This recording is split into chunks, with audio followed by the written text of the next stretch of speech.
Hi, it's Steve. In this video, we'd like to show you how to disassemble a common Whirlpool-built rear console dryer.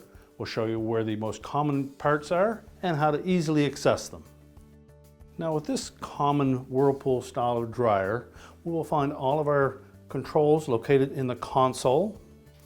We'll find the heating element, the thermostats, and blower housing in the rear of the dryer, and the motor and door switch we locate it towards the front of the dryer.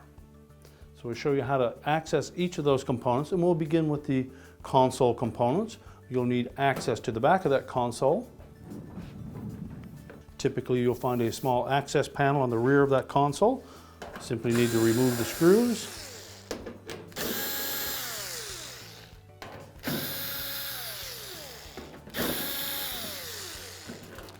Tilt the panel out of the way.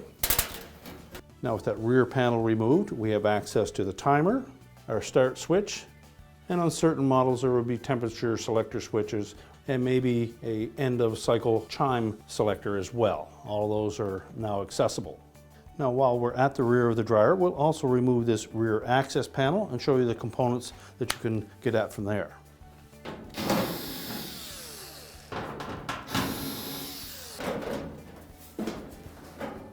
You can simply lift that panel off and set it aside. Now with the rear panel removed, you'll see that we have access to our high limit thermostat located at the bottom of the heater housing, a thermal overload located at the top of that housing. We also have a cycling or regulating thermostat located on the blower housing, as well as a thermal fuse located on that blower housing. Now to access the heating element, we'll either need to remove the thermostat from the housing or the wires from the thermostat, either way.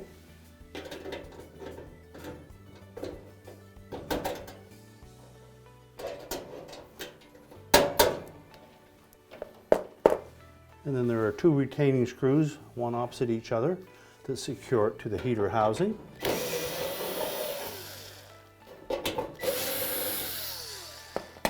You can simply pull that heater housing away. Now to remove the cover over the impeller, we'll first of all need to remove the lint screen from the top. So simply pull it out. That will expose two retaining screws that we need to remove as well.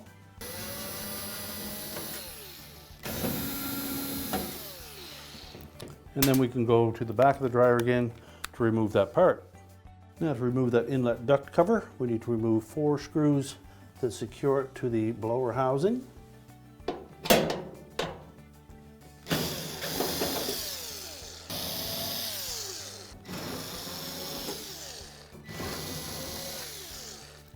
You'll need to lift up slightly to clear the bottom edge of the cabinet. And then pull it down from the top. It gives you access to clean any debris that may have built up in that housing, as well as access to our blower fan at the back. Now to access our door switch, the motor, belt, rollers, and drum seals, we'll need to remove the front panel.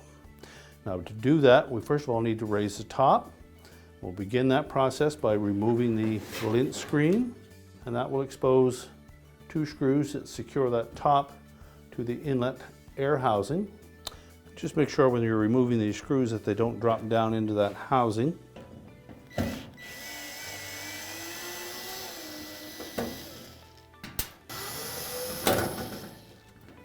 Now, as well as the 2 screws that secure that top to the inlet air housing, we also have 2 spring clips under the front edge of that main top that secure it to the front panel. So we'll need to release those. Locate those spring clips and press in on them. At the same time, you can actually pull the main top forward to release it from those clips. Do the same on both sides. And once we've released the top from those 2 clips, we can tilt it upwards, but you'll need some type of a lanyard to hold it in place as we continue the disassembly. Now our next step in removing that front panel is to disconnect the harness that goes to the door switch. There are 2 permanent tabs on that harness connector, so using either a putty knife or a small flat blade screwdriver, We're just going under that edge and flex that plastic connector. Do the same on both sides until you can separate the two halves of the harness. Now there are also two screws that secure that front panel to the cabinet. They're located close to the top, one on either side. They're typically a 5/16 hex head screw, so you'll need to remove those. As you're removing the second one, be sure to support that front panel so that it doesn't tilt forward on you. Now we simply need to pull that front panel forward to remove it.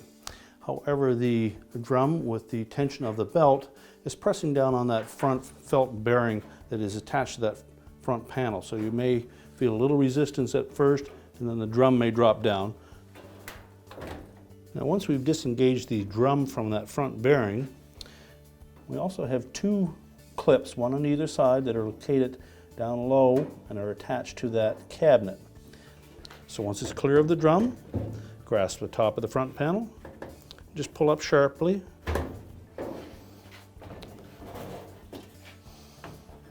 Here you can see the two catches on that clip, and they fit into these little rectangular slots on the back edge of the front panel. Now as we rotate that front panel around, you can see the felt seal that is attached to that opening. And the top portion of that also acts as a bearing because the weight of the drum sits on that, so although it is felt, it is shaped differently from the rest of that seal. Also on the back of that front panel is the door switch. It's attached typically with two screws that come up through from the bottom. To access the screws, you would need to open the door.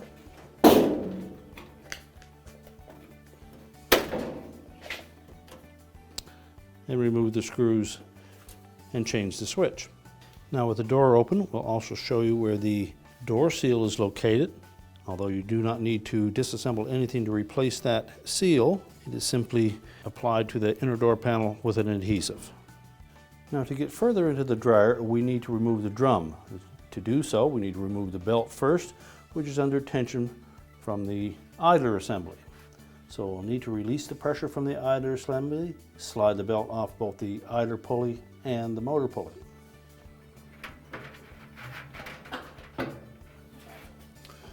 With the tension of the belt released, we can then just lift that drum completely out of the dryer. That will lift it off of the rear drum rollers, and we can pull it out through the front. Also gives you access to the rear drum seal, which is attached to the drum itself. And as well, you can change the belt with the drum removed as well. Now with the drum out of the way, we can see the rest of the components located inside the dryer. We have our rear drum rollers, our idler assembly with pulley. That just hooks into the base through some slotted tabs. We also have our drive motor pulley and the drive motor itself. Now to remove that drive motor, you will note it earlier in our video we showed you the blower fan that is attached to the back side of it. So you would have to remove the back panel, the air inlet housing to remove that pulley before you could replace the motor. Thank you so much for watching this video. We certainly hope that it was helpful to you. And be sure to subscribe so you don't miss a thing.